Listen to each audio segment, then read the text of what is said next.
১৩ বছর ধরে চলা এক অসম লড়াইয়ের অবসান, এক মায়ের চোখের জল, এক শিশুর পরিচয়ের সংগ্রাম আর বিজ্ঞানের অকাট্য প্রমাণ, সব মিলিয়ে নেত্রকোনায় মিলেছে বহুল প্রতীক্ষিত ন্যায় বিচার। ঘটনাটি ২০১৩ সালের ১ মার্চ। বারহাট্টা উপজেলার এক স্বামী পরিত্যক্তা মানসিকভাবে সহজ সরল নারী রাতে নিজ ঘরে ঘুমিয়েছিলেন ২ কন্যাকে নিয়ে। অভিযোগ, সেই সুযোগে ঘরে ঢুকে তাকে ধর্ষণ করে হেলাল নামে এক ব্যক্তি।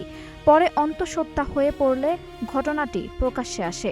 স্থানীয়ভাবে একাধিকবার সালিশ হলেও অভিযুক্ত ধর্ষণের অভিযোগ ও অনাগত সন্তানের পিতৃত্ব দুটোই অস্বীকার করেন।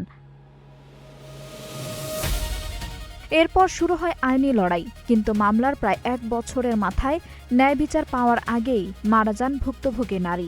তবে থেমে যায়নি সংগ্রাম। ধর্ষণের ফলে জন্ম নেওয়া কন্যা শিশুকে আত্মীয় স্বজন লালন পালন করেন, আর চলতে থাকে মায়ের অসমাপ্ত বিচারযুদ্ধ।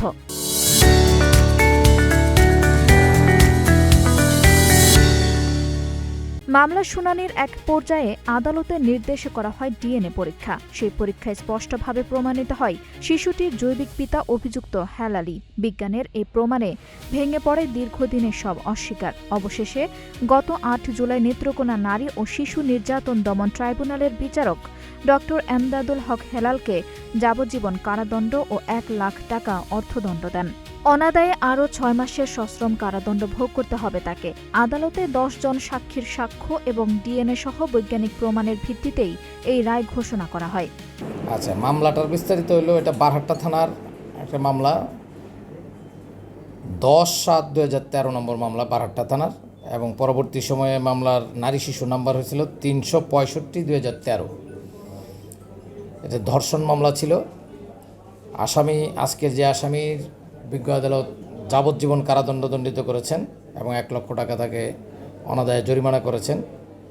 এবং আজকের ওই যে ভিকটিম যিনি ছিল, খোব্বানু ভিকটিম যিনি ধর্ষিত হয়েছিলেন, তিনি আসলে ঘটনার পরপরেই মামলা করার পরে বছরখানেক পরে উনি স্বাভাবিক মৃত্যুবরণ করেছেন। কিন্তু সেই ভিকটিমের যে সন্তান, সেই ভিকটিমের সন্তান, আজকের এই যে মেয়ে, এই ভিকটিমের সন্তান, এই ধর্ষণের ফলে জন্ম নেওয়া যে সন্তান, এই সন্তান দীর্ঘ ১৩ বছর যাবৎ সে তার পিতৃ পরিচয়ের জন্য এই আদালতের দ্বারগোড়ায় তার আত্মীয় স্বজন নিয়ে ঘুরতেছিল। আজকের এই রায়ের মাধ্যমে এই যে মেয়েটা দেখতে পাচ্ছেন, সে এখন ক্লাস 6-এ পড়ে, তার পিতৃ পরিচয় পাওয়া গেল।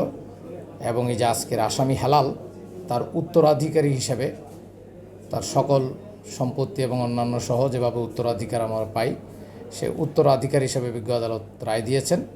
এই মেয়ে তার সঠিক উত্তরাধিকারী, এবং তার পিতৃ পরিচয় আদালতের মাধ্যমে ডিএনএ টেস্টের মাধ্যমে পরিচয় শনাক্তকরণ করা হয়েছে।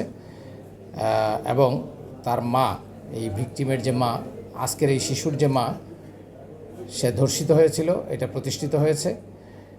এই ধর্ষণের ফলে এই আসামি হেলালকে বিজ্ঞ আদালত যাবজ্জীবন কারাদণ্ডে দণ্ডিত করেছেন এবং অনাদায়ে তাকে ১ লক্ষ টাকা জরিমানা করেছেন। অনাদায়ে আরও ৬ মাসের কারাদণ্ডে দণ্ডিত করেছেন। আজ ৬ষ্ঠ শ্রেণীতে পড়া সেই কন্যা শিশু শুধু একজন অপরাধীর শাস্তিই দেখল না, ফিরে পেল নিজের আইনগত পরিচয়ও।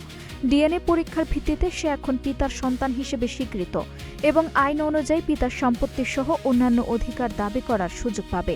১ বছর পরে আমি নেত্রকোনা আইতাছি, আমার বাপের যেতাম, আমি বাপের সাথে থাকতাম। অনেক উহিলের বলে যাইতাছি, পুলিশের বলে আইতাছি। অনেক ১৩ বছর পরে আমি আমার বাপের পরিচয় পাইছি সরকার থেকে। ১৩ বছরের এই রায় মনে করিয়ে দেয়, সত্যকে দেরি করানো যায়, কিন্তু পরাজিত করা যায় না। আঞ্জুম হক আরবি, নাগরিক প্রতিদিন।